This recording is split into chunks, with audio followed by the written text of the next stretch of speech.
Makhachev is a duck. He is ducking Ilia Topuria. That's what we've been hearing for the last day or so now.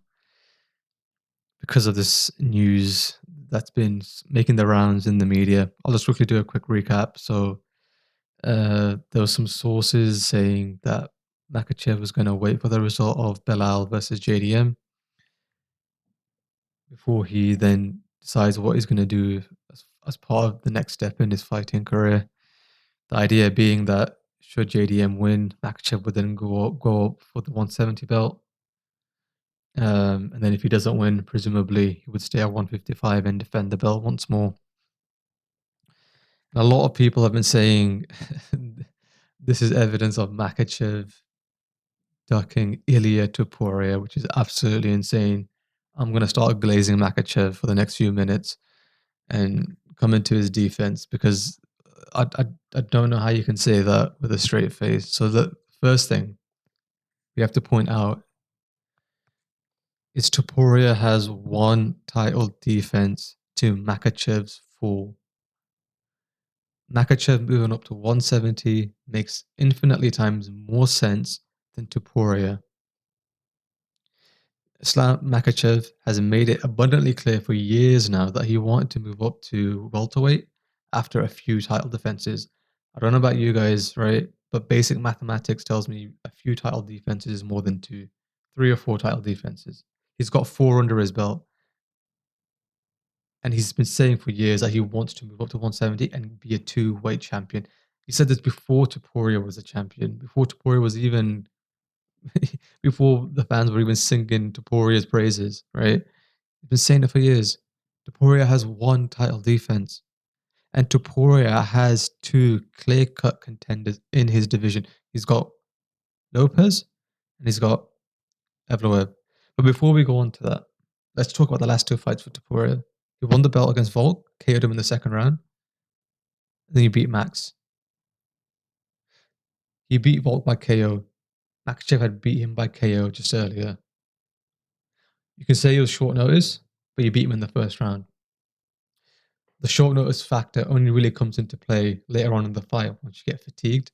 It doesn't really apply here. He just outskilled Volk. And he outskilled him in the first fight, apart from the fifth round. And people just don't see that for some reason.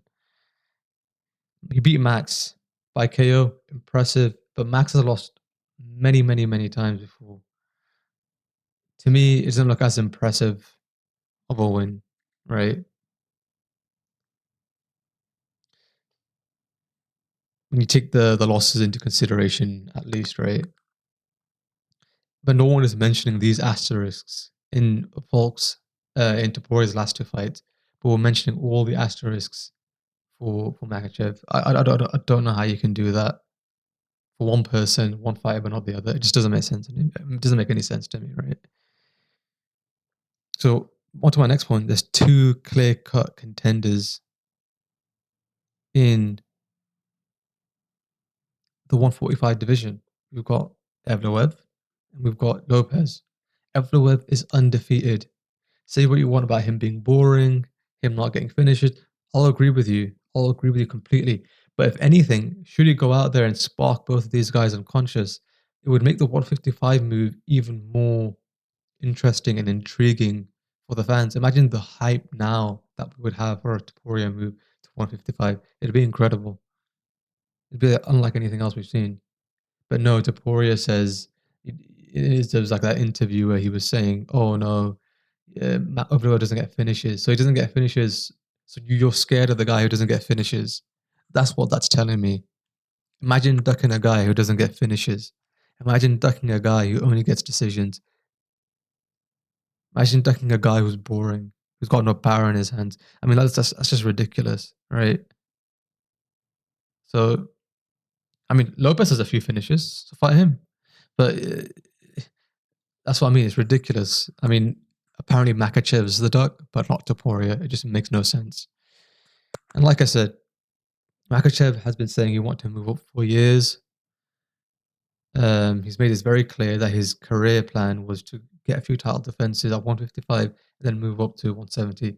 A fighter's career is so short; they only have so much time in their prime before they'll eventually be on that downturn, right? And so Makachev wants to take full advantage of his prime years, and it makes sense, right? To call him a duck is absolutely ridiculous. If anything, Topuria is a duck. He's ducking Evloev, who can't get finishes, who's a boring fighter. He's scared of Evloev. That's just embarrassing. So yeah, this news has been circulating and making the rounds. Makhachev's manager Ali Abdulaziz has come out and said this is apparently fake news. Him waiting for the result of Bilal and JDM. I think this might be a negotiating tactic to get more pay for a potential Topuria fight. The Topuria fight might very well just happen anyway, but I can already see should Makhachev win, I can already see people saying he only fought 145ers. You can see it. You can see people saying that um, because Topuria just doesn't have the same kind of legacy. Don't get me wrong. Yeah, he beat Volk, but Volk was already KO'd. Then he KO'd Max. Fair enough. That's a good win. But Max has plenty of losses in his career anyway. Imagine if you beat Evloev, who's never been beaten before. Imagine the level of hype that would be added onto the fight. And that's what I'm trying to. I don't know how I'm the only one who sees that, but um, it's interesting what we've been seeing anyway in the MMA community in the last couple of days. Let me know what your guys' thoughts are on this, whether you think this is real or fake news.